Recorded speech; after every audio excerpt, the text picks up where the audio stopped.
తిరుమలలో కల్తీ నెయ్యితో ప్రసాదాల తయారీ వ్యవహారంలో భాగంగా గత వైకాపా పాలకులు కోట్లాది మంది ప్రజలు భక్తుల మనోభావాలను దెబ్బతీశారని చిత్తూరు ఎమ్మెల్యే గురజాల జగన్మోహన్ అన్నారు. పాలే లేకుండా నెయ్యి తయారు చేస్తారని దర్యాప్తు సంస్థ తేల్చిన నేపథ్యంలో గత వైసీపీ పాలకులు ప్రజలకు క్షమాపణ చెప్పి దైవం ముందు సత్య ప్రమాణం చేయగలరా అని సవాల్ విసిరారు. గురువారం చిత్తూరు మూరకంబు ముట్టలోని ముఖ్యంగా సుందర వెంకటేశ్వర స్వామివారి ఆలయంలో ప్రత్యేక పూజలు నిర్వహించి ఆలయాన్ని శుద్ధి చేశారు. దేవస్థానంలో అనేక అంచంచున కెమెరాలు ఉన్నాయి. అంచంచున పోలీస్ భద్రత కూడా ఉంది.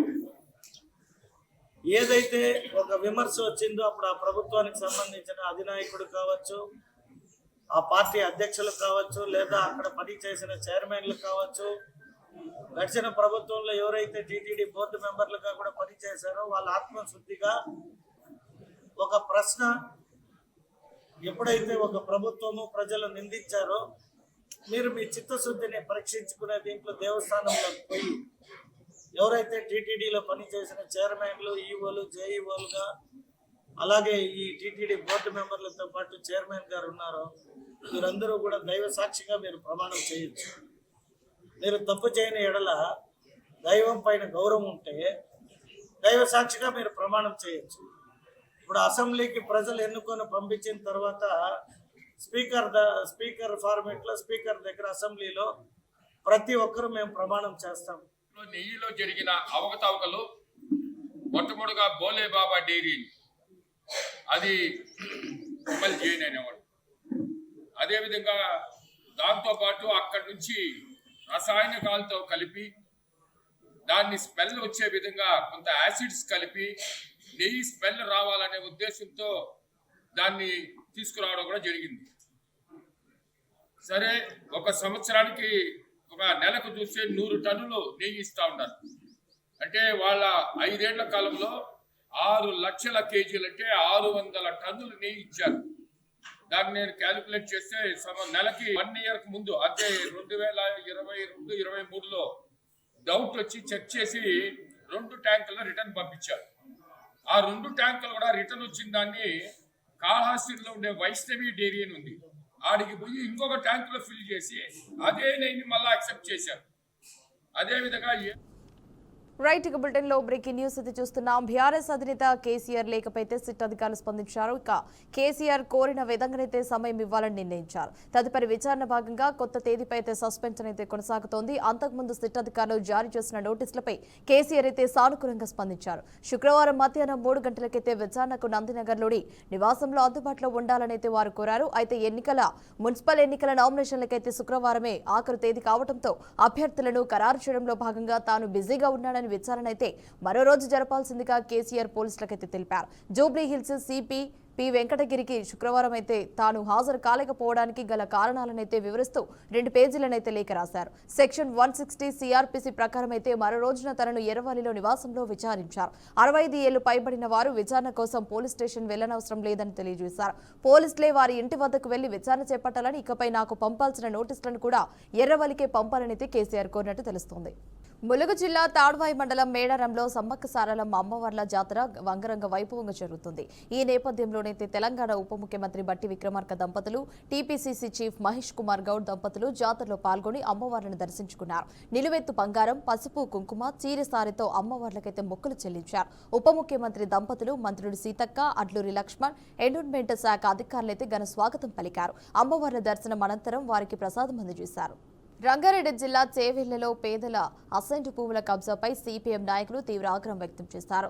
శంకర్పల్లి మండలం పొద్దుటూరు గ్రామంలో అయితే సర్వే నంబర్లు 305, 306, 334లో ఉన్న అసైన్డ్ భూములనైతే సిపిఎం శంకర్పల్లి మండల కార్యదర్శి బోడ మల్లేష్ ఆధ్వర్యంలో పరిశీలించారు. ఈ సందర్భంగా సిపిఎం చేవెళ్ల డివిజన్ కార్యదర్శి అల్లి దేవేందర్ మాట్లాడుతూ గ్రామానికి చెందిన ఎరుకల మల్లమ్మ, పెంటయ్య రామచంద్రయ్య, శ్రీనివాసులు తదితర పేదల భూములనైతే ఈసీఓ ఎక్స్ప్రియం పార్కు యాజమాని రామ్దేవ్ రావు లీజు పేరుతో అయితే అక్రమంగా కబ్జా చేశారని ఆరోపించారు. ప్రభుత్వ అసైన్డ్ భూములను లీజుకు తీసుకుని వాణిజ్య ప్రయోజనాలకు ఉపయోగించడం పీఓటీ చట్టానికి విరుద్ధమని, అలాంటి భూములను వెంటనే ప్రభుత్వం స్వాధీనం చేసుకోవాల్సి ఉండగా శంకర్పల్లి ఎంఆర్ఓ ఆర్ఐ తేజ రామ్దేవ్ రావులకైతే అనుకూలంగా వ్యవహరించడం సరికాదని విమర్శించారు.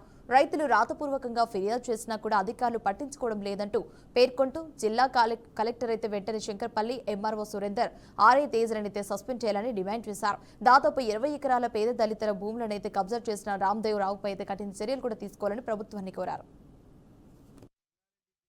శంకర్పల్లి మండలం పొద్దుటూరు రెవెన్యూ పరిధిలోని సర్వే నెంబర్ 305, 306, 334 సర్వే నెంబర్లను పరిశీలించడం అనేది జరిగింది.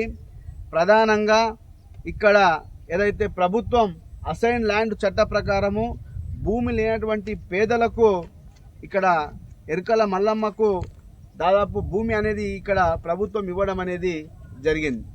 కానీ ఇక్కడ ఉన్నటువంటి ఈకో పార్క్ ఎక్స్పీరియం చెందినటువంటి అధినేత రామ్దేవ్ రావు వీళ్లకు మాయమాటలు చెప్పి అమాయకులైనటువంటి ఎస్టీ కులానికి చెందినటువంటి వాళ్ళ దగ్గర 5 సంవత్సరాలకు మాత్రమే లీజుకు తీసుకొని, కానీ చదువు రానటువంటి వీళ్ళను మోసం చేసి 99 సంవత్సరాలు ఒప్పందం లీజుకు తీసుకున్నట్టుగా ఈరోజు పత్రాలు సృష్టించడం అనేది జరిగింది. అంటే మేము ఒక్కటి ప్రశ్నిస్తూ ఉన్నాం, ప్రభుత్వ భూమిని అసైన్డ్ భూమిని లీజు తీసుకోవడం కానీ అమ్మడం కొనుగోలు జరపడం కానీ చట్టం ఉన్నదా? రెవెన్యూ అధికారులు ఏం చేస్తున్నారు? ఈ దాదాపు 20 నుంచి 30 ఎకరాల భూమి ఈరోజు ఇక్కడ సర్వే నెంబర్ 305, 6, 334లో కబ్జాకు గురైంది. రెవెన్యూ అధికారులు ఏం చేస్తున్నారు మీరు? రంగారెడ్డి జిల్లా అన్నమయ్య జిల్లా పొంగనూరు ఎంఆర్ఓ కార్యాలయం వద్ద ఎస్సీ ఎస్టీ మానిటరింగ్ కమిటీ సభ్యులు ధర్నా నిర్వహించారు. ఎస్సీ ఎస్టీ మానిటరింగ్ సమావేశానికి పలువురు అధికారులు గైర్హాజరు కావడంతో అధికారుల నిర్లక్ష్యంపై సభ్యులైతే తీవ్ర ఆగ్రహం వ్యక్తం చేశారు. తమ సమస్యలు కష్టాలు విన్నవించేందుకు వచ్చిన తమను చిన్నచూపు చూడటం తగదని మండిపడుతూ గైర్హాజరైన అధికారులపై వెంటనే చర్యలు తీసుకోవాలని తహసీల్దార్ను డిమాండ్ చేశారు. స్పందించిన తహసీల్దార్ ఈ నెల 30వ తేదీన అన్ని శాఖల అధికారులతో సమావేశం ఏర్పాటు చేస్తామని హామీ ఇవ్వడంతో ధర్నా ఉద్రిక్తతలైతే తగ్గాయి.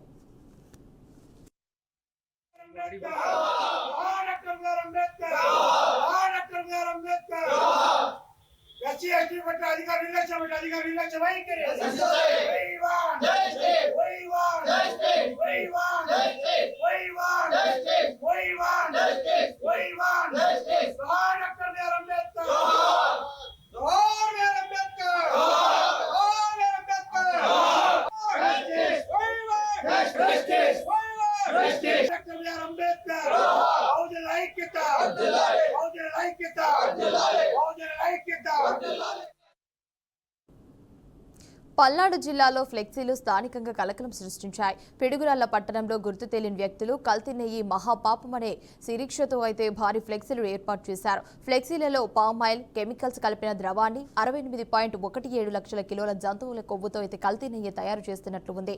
20 కోట్ల తిరుపతి లడ్డు కల్తీ నెయ్యిలో భాగంగా తయారు చేయించిన మూట 251 కోట్ల రూపాయలు వైసీపీ పెద్దల జేబుల్లోకి అయితే వెళ్లిపోయినట్లు విరివిరిగా ప్రచారం చేశారు. అలాగే ఫ్లెక్సీలతో మాజీ సీఎం జగన్, మాజీ టీడీపీ చైర్మన్ భూమా కరుణాకర్ రెడ్డి, సుబ్బారెడ్డి ఫోటోలతో కూడిన ప్రచారాన్ని కూడా నిర్వహించారు.